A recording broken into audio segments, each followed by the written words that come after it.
What's up, guys? It's Jay, MorninAfterKill, and yesterday, Babylon's Fall released on Steam and PlayStation platforms. And let me tell you something. This game is a lot of fun to play. Until it isn't. And I know I tend to shit on a lot of games, but trust me, this one is warranted. So just give me a minute to explain myself, because the gameplay of this game is phenomenal. It's exactly what you would expect from a Platinum's game release, with a little bit of loot-inspired gameplay, sprinkled on top. So basically think Bayonetta or Devil May Cry, but you mix in like the loot and live service setup from Destiny. And contrary to what anyone thinks, this formula actually somehow kind of works.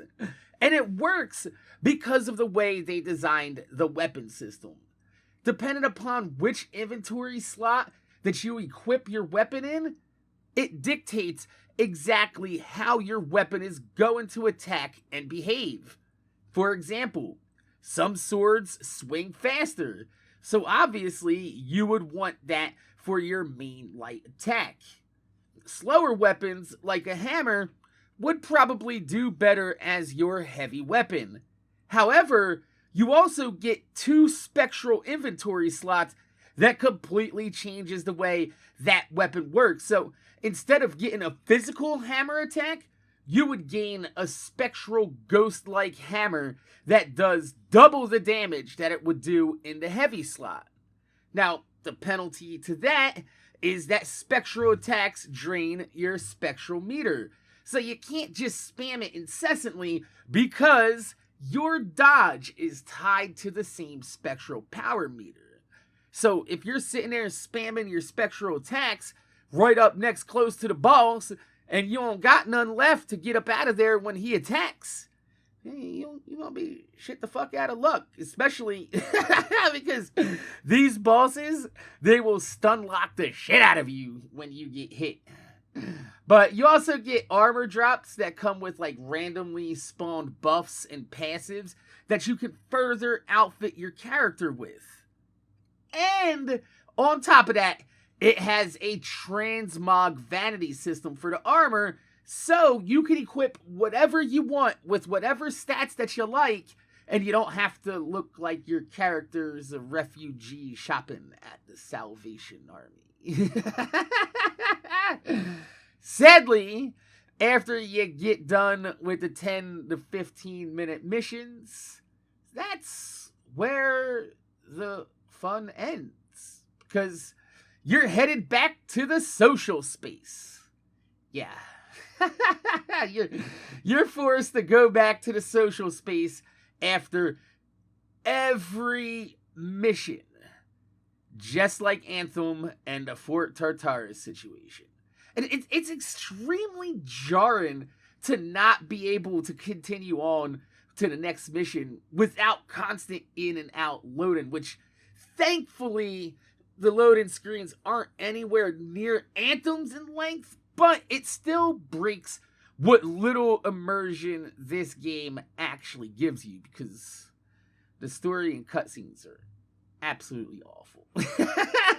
But if you go back to the social space, you'll notice that it's also seemingly littered with tons of options to support this game post-launch, like a battle pass with free and premium tiers available to unlock, and even the ability to buy some things from few NPCs with money that you could purchase on the Steam's store, the Steam Marketplace. And honestly, look. I don't care about microtransactions in games. I've grown up in the days where I used to have to pay $0.25 to play fucking Street Fighter 2. Everything was a microtransaction when I was younger. But this is a full-priced release game. $60. And with as many issues that this game has, it really seems like the devs could have better spent that time elsewhere in the game instead of wasting valuable resources on premium armor sets, which, despite the ugly ass graphics, look fan-fucking-tastic. But, if the game was free to play, I could see the devs, sticking their hand out asking, "Please, sir, could I have some more?" But not on a $60 full-priced release. But speaking about the armor sets looking cool despite the graphics, right? That's another issue that I'm sure you guys are looking at right now. The art style that they chose for this game is supposed to mimic the old oil paintings of the medieval days. And they even go so far as, like, some of the cutscenes are just still representations of the characters, and they just kind of, like, fade out to another still of the painting, which seems super lazy. But, with trying to mimic the old paintings of the medieval days, the graphics just come out looking real low poly and muddled, like very reminiscent of what you'd see back in the PlayStation 2. In fact, there was a moment in the game where I looked at it and I just kind of had a flashback to the old Beyond Good and Evil game on the PlayStation 2. Not in a great way. And, I can get over ugly looking games. But to further drive home this art style, it seems like they put like a smudge filter over the screen that kind of gives it like this blurred out brushstroke look in the quote unquote paint. And when everything's going ham on screen, it can get pretty distracting at times because everything's moving with motion, but this filter just seems kind of stagnant on your screen. I'm not 100% sure why they decided to go with that. But thankfully, the gameplay, like I said, is fun. And the boss fights have some really cool mechanics to them. Really. Like, there's a moment where I was surprised where one of the bosses turned into a bullet hell boss. I was like, oh, okay, let's go. But let's be real. It's just not enough to save a $60 full release live service game. Remember that. This is a live service game that's literally dead on fucking arrival. With less than 500 players on launch day on Steam. It's just... I would go ahead and skip this one if you're a loot-based game aficionado like myself. Sadly, this game really does a lot of things right. Like, gives you that Diablo-style gameplay, but lets you actually control your character in, like, a third-person atmosphere. And it really does hit a lot of good... I'd like to see them take this and apply it to, like, Devils May Cry or Bayonetta and see if we can't get a full, like release 4-player, like, PlatinumGames, every bit of fucking, like, effort towards that, because there's no way they would have fucking released this as a fucking Bayonetta or Devil May Cry. That's why this motherfucker's got a brand new franchise name.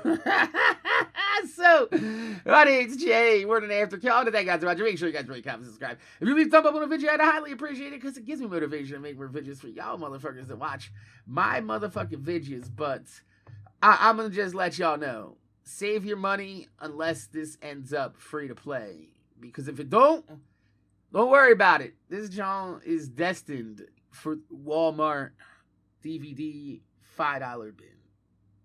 Please believe that. So, my name's Jay. MorninAfterKill. Thanks for watching. I'm gonna see y'all motherfuckers later. Stop that!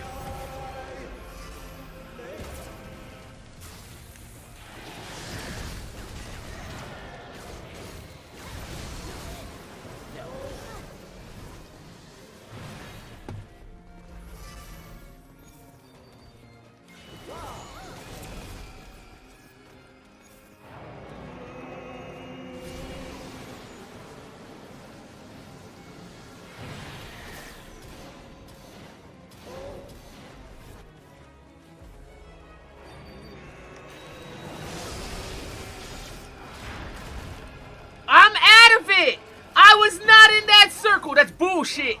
That was the biggest bullshit lie I've seen since they said Putin was a genius for fucking invading the Ukraine.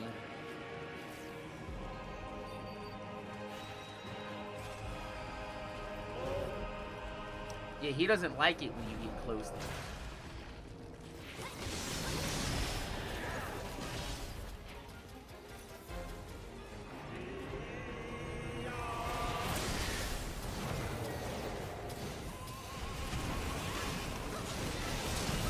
Oh, that's gonna fucking hurt.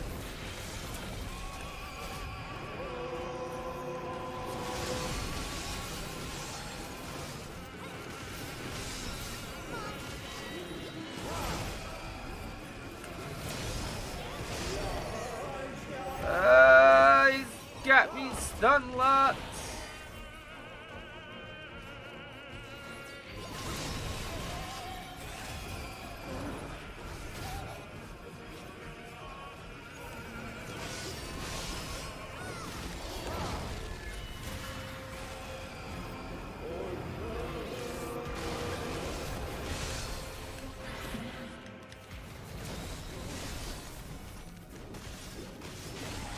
Let me get Birdface out of here, and we'll be good.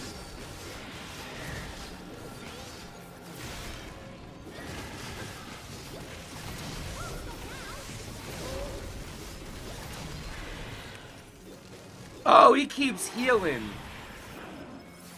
Who's the one healing him? It's that fucking dog, isn't it?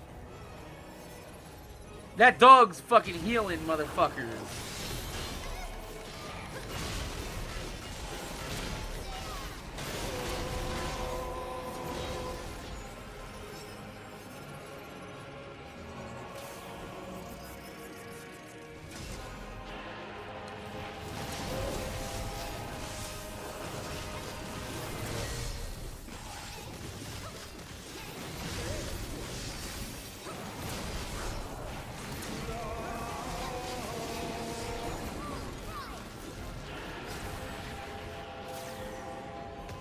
Alright, let's heal. We got one flax to do this with.